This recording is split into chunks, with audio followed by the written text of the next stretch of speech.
Good morning. My name is Komal from BSc Final Year Chemistry Honors. My presentation on the topic magnetic susceptibility and method of determining magnetic susceptibility in inorganic chemistry. Let's start. Firstly, we know about what is the magnetic susceptibility. Definition: it is defined as the tendency of a substance to take up magnetite in presence of magnetic field. मतलब कोई भी जो substance होता है वो magnetise हो जाए in presence of external magnetic field. कोई भी मैग्नेटिक फील्ड की प्रेजेंस में अगर सब्सटेंस को मैग्नेटाइज कर दे उस टेंडेंसी को ही बोलते हैं मैग्नेटिक ससेप्टिबिलिटी। नेक्स्ट वो डेफिनेशन है ratio of intensity to external magnetic field called magnetic susceptibility. मतलब जो रेशियो होता है इंटेंसिटी और एक्सटर्नल मैग्नेटिक फील्ड का उसको भी क्या कहते हैं हम मैग्नेटिक ससेप्टिबिलिटी। अब देखते हैं जो मैग्नेटिक ससेप्टिबिलिटी होती है उनकी दो फॉर्म में वो रिप्रेजेंट की जाती है। एक तो फर्स्ट होती है ग्राम के अंदर, एक सेकंड होती है मोल के अंदर। फर्स्टली हम देखते हैं ग्राम के अंदर। Magnetic susceptibility is commonly express पर ग्राम। ग्राम के अंदर अगर करते हैं तो फिर उसका फॉर्मूला यूज होता है same ratio of intensity to external magnetic field means I/H। I किसको रिप्रेजेंट करता है इंटेंसिटी को और H करता है एक्सटर्नल मैग्नेटिक फील्ड को। अब सेकंड रिप्रेजेंट है magnetic susceptibility is commonly express पर मोल। मोल के अंदर करते हैं। मोल के अंदर करने के लिए किसमें उसका जो फॉर्मूला होता है वो होता है molecular weight to the density. मतलब जो M है कैपिटल M वो रिप्रेजेंट करता है मोलिकुलर वेट को और D करती है डेंसिटी को। ये जो मैग्नेटिक ससेप्टिबिलिटी है ये रिप्रेजेंट होती है मोल की फॉर्म में। अब जो मैग्नेटिक ससेप्टिबिलिटी होती है ना मोलर मैग्नेटिक ससेप्टिबिलिटी उसका जो रिलेशन होता है मैग्नेटिक मोमेंटम के साथ वो कैसे है वो देखते हैं। We know that molar magnetic susceptibility is related to the permanent magnetic momentum जिसको डिनोट करते हैं UB से of a pure substance by the relationship. ये वाला जो रिलेशन है इससे अपन इनको रिप्रेजेंट करते हैं। Magnetic susceptibility is equal to N mu square upon 3kd। देखते हैं जो N होता है वो तो है एवोगैड्रो नंबर और जो म्यू है वो है परमानेंट मैग्नेटिक मोमेंटम और जो T है वो है अपना एब्सोल्यूट टेम्परेचर इन केल्विन और K है बोल्ट्जमान कांस्टेंट। ओके अब हम देखते हैं जो मैग्नेटिक ससेप्टिबिलिटी होती है उसको अपन कौन से मेथड से डिटरमाइन कर सकते हैं। ठीक है, experimental method of determining magnetic susceptibility.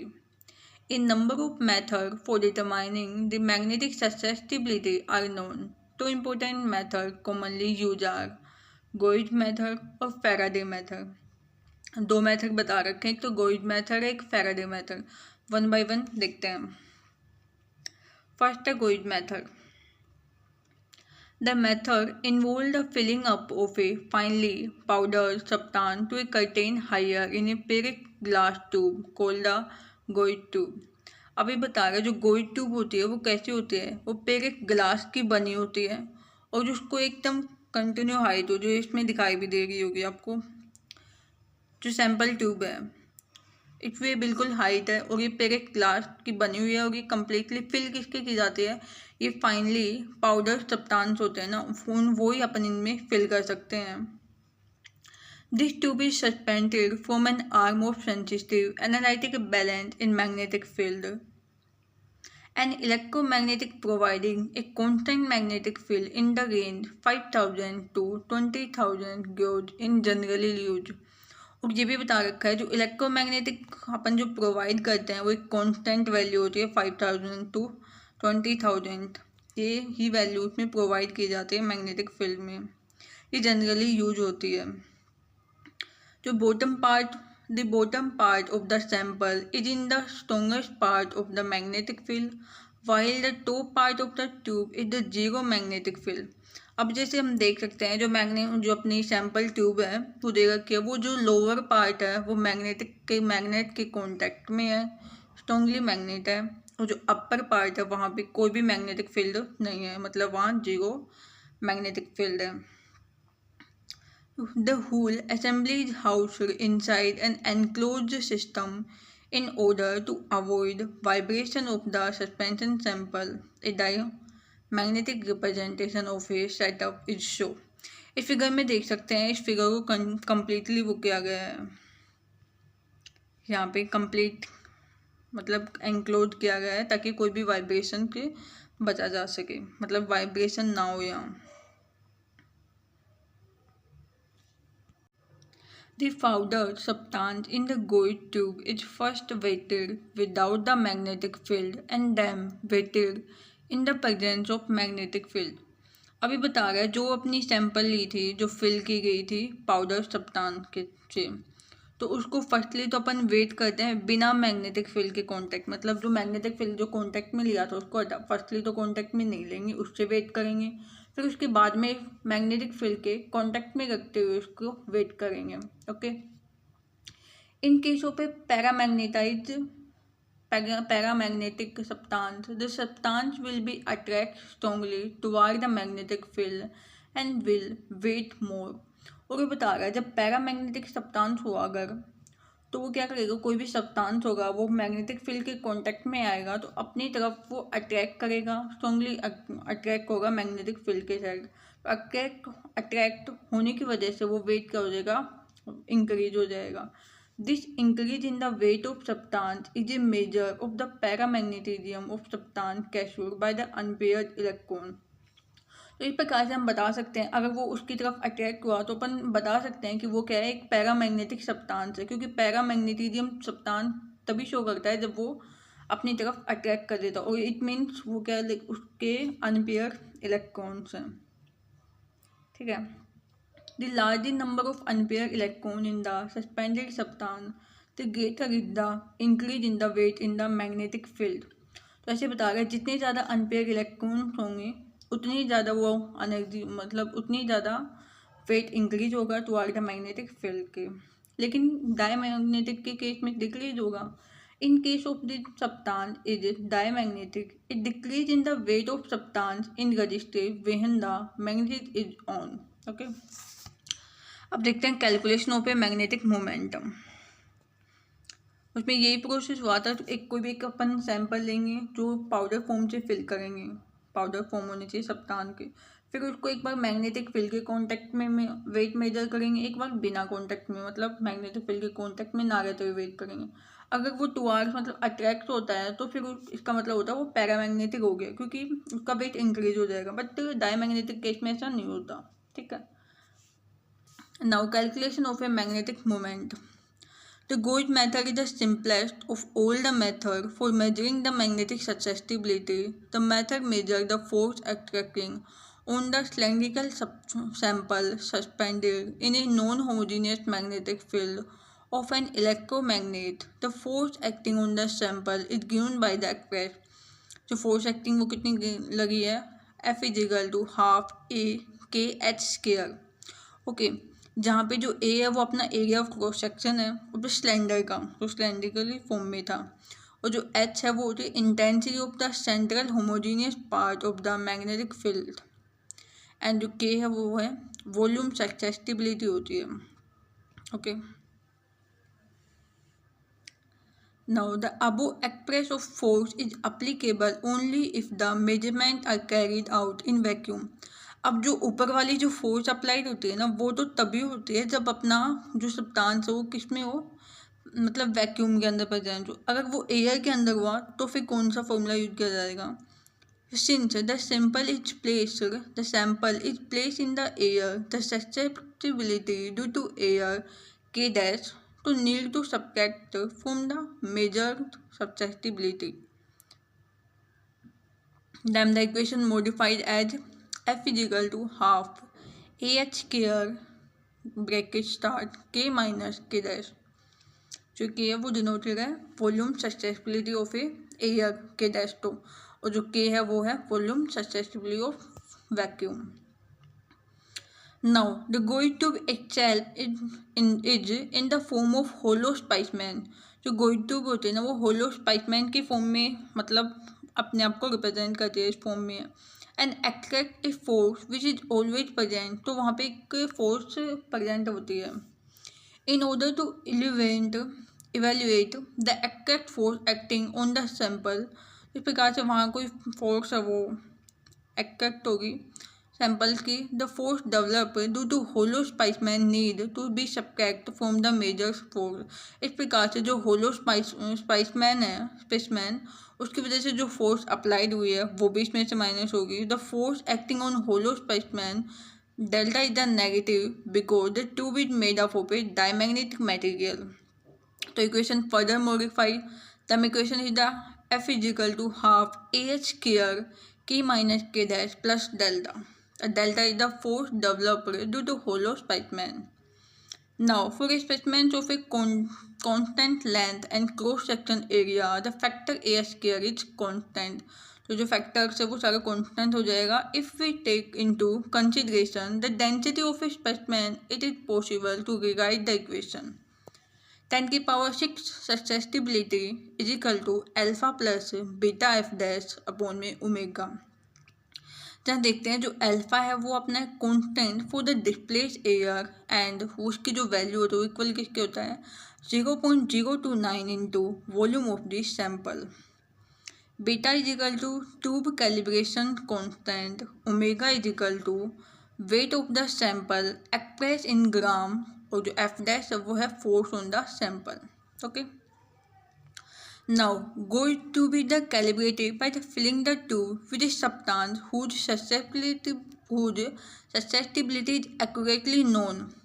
मतलब जो गोल्ड ट्यूब है ना, फर्स्टली अपन उसको कैलिब्रेट करके देखते हैं. ठीक है, वो कौन से सब्सटेंस से कैलिब्रेट करेंगे, वो वही सब्सटेंस फिल करेंगे जिसकी आपको उनको सेलिब्रिटी मतलब एक्यूरेटली नोन हो. ठीक है, तो कॉमनली फिर जो यूज किया जाता है वो ही होता है commonly use substance for calibration a deep blue coloured compound mercury tetrathiocyanato cobalt oxygen से 2. ठीक है, it is susceptibility at 20 degree Celsius is 1.644 into 10⁻⁻7. जो ये वाला कंपाउंड होता है जो है सब्सटेंस है उसको अपन कैलिब्रेटली मतलब फर्स्टली फिल करके देखते हैं फॉर कैलिब्रेशन के लिए. Okay, now once we know alpha, beta, delta and f on a given sample of a known weight omega, the volume susceptibility can be easily calculated from the equation. वो अभी जो equation find किया उस equation से अगर ये सारी value alpha beta delta F और ओमेगा पता हो तो अपन आराम से ससेप्टिबिलिटी फाइंड कर सकते हैं. It is important to recall the susceptibility measured of a given paramagnetic substance consists of a contribution both from the paramagnetic and diamagnetic susceptibility. The contribution due to paramagnetic susceptibility is much larger than the diamagnetic susceptibility.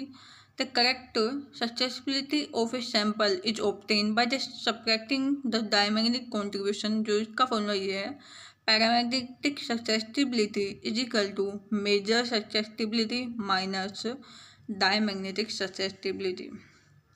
अब सब कुछ advantage हैं कोई method के और कुछ disadvantage हैं, वो देखते हैं.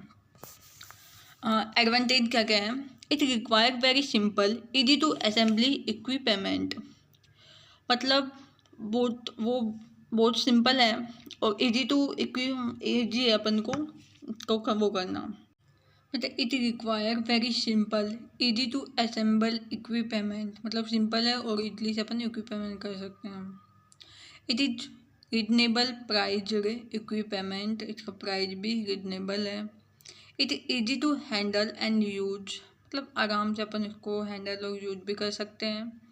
It require large amount of a substance, large amount में सब्सटेंस यूज है क्योंकि इसकी जो ट्यूब है वो काफ़ी वो थी बढ़ गई.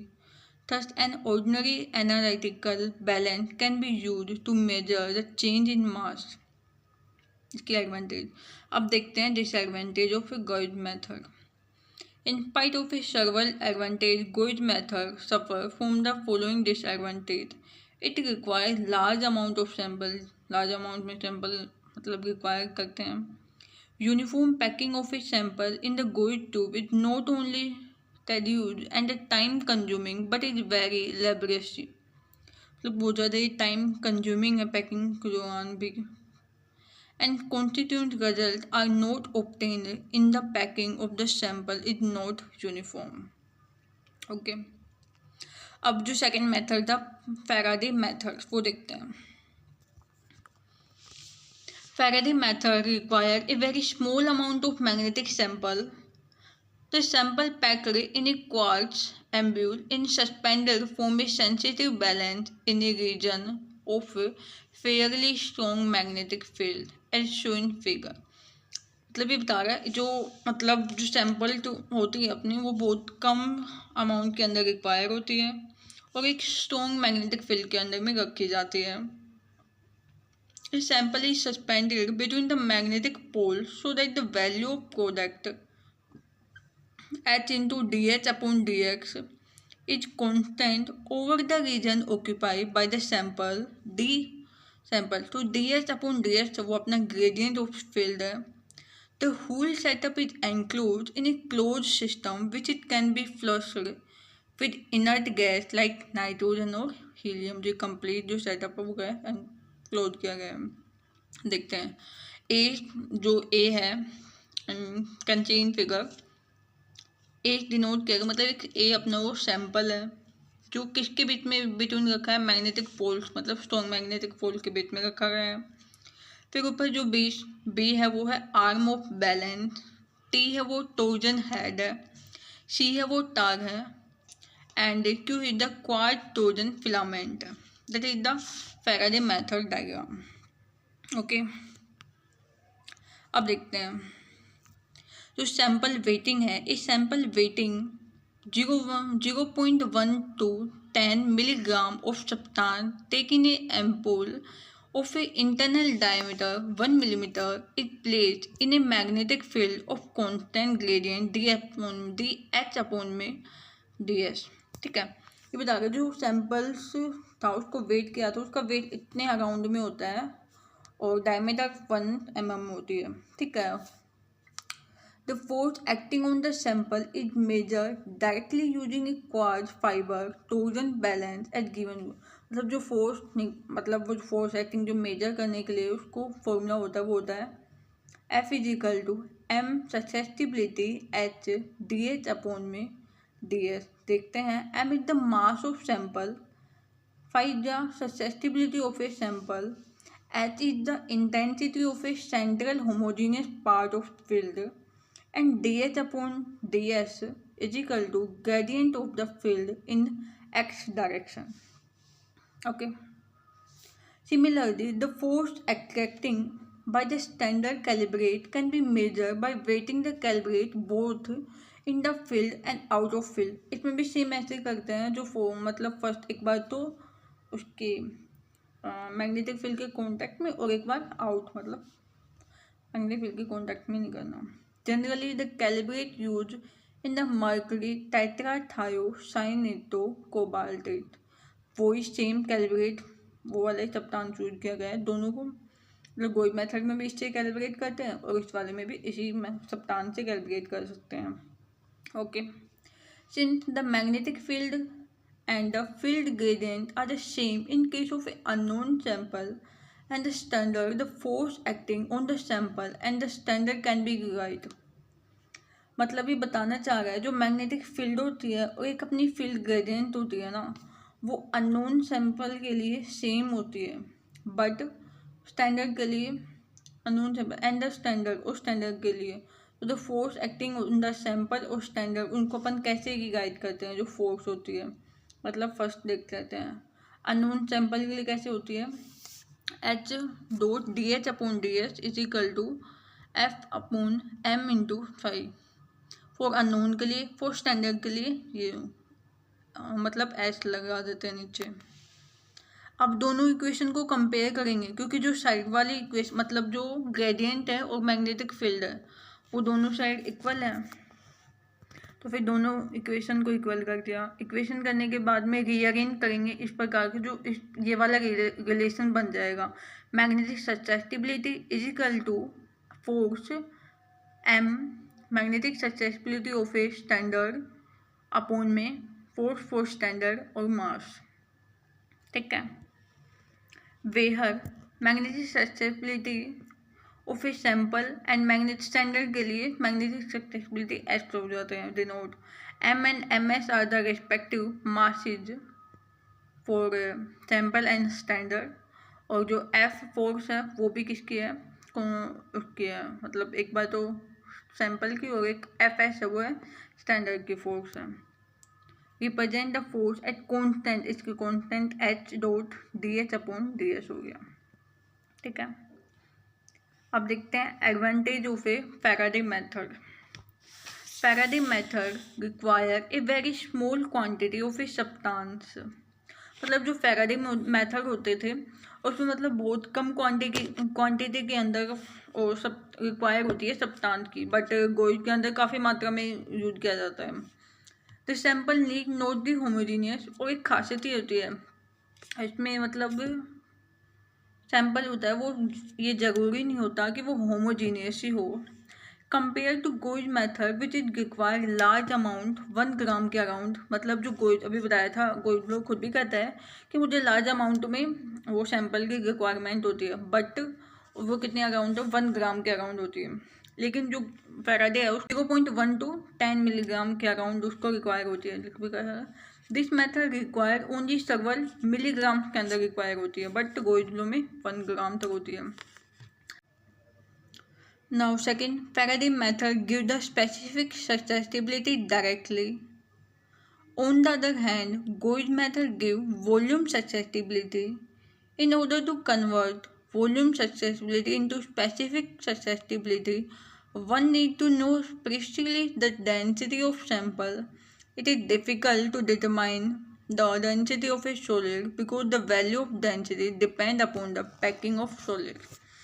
सेकेंड एडवांटेज फैराडे का ये है कि ये डायरेक्टली अपन को ना ससेप्टिबिलिटी की वैल्यू दे देता है, but in compare of A gold method में क्या होता है, वो अपन को वॉल्यूम ससेप्टिबिलिटी ही बता पाता है, जिसकी वजह से वो अपन वॉल्यूम जो ससेप्टिबिलिटी होती है ना उसको कन्वर्ट करना पड़ता है उसको अंदर स्पेसिफिक ससेप्टिबिलिटी के अंदर, और फिर स्पेसिफिक ससेप्टिबिलिटी में अगर कन्वर्ट करते हैं ना तो फिर उसके लिए अपन को डेंसिटी चाहिए होती है, और डेंसिटी को डिटरमाइन करना डिफिकल्ट हो जाता है क्योंकि वो सॉलिड फॉर्म में होता है, और जो वैल्यू होती है डेंसिटी की वो डिपेंड करती है उनकी पैकिंग ऑफ सॉलिड के ऊपर। इस प्रकार से फैराडे एक एडवांटेज ही है कि अपन को डायरेक्टली ससेप्टिबिलिटी स्पेसिफिक ससेप्टिबिलिटी बता देता है, बट गोल्ड लॉ था वो वॉल्यूम ससेप्टिबिलिटी बताता था। ठीक है। अब disadvantage of a Faraday method, disadvantage क्या है, equipment is very delicate and require great manual skill. Second, since only very small amount of sample is used, reaction occurring at the surface of the sample will lead to large error. इस प्रकार कम amount के अंदर use किया जाता है, लेकिन जो reaction है वो अगर रिएक्शन ओकर हो गई, मतलब अगर रिएक्शन प्रोसीड हो गई उसके अंदर, तो फिर ये डिफ़िकल्ट हो जाता है क्योंकि लार्ज एरर मिल सकता है सैंपल में। That is our two method, Gould method and Faraday method for determine the magnetic susceptibility. That is complete. Thank you.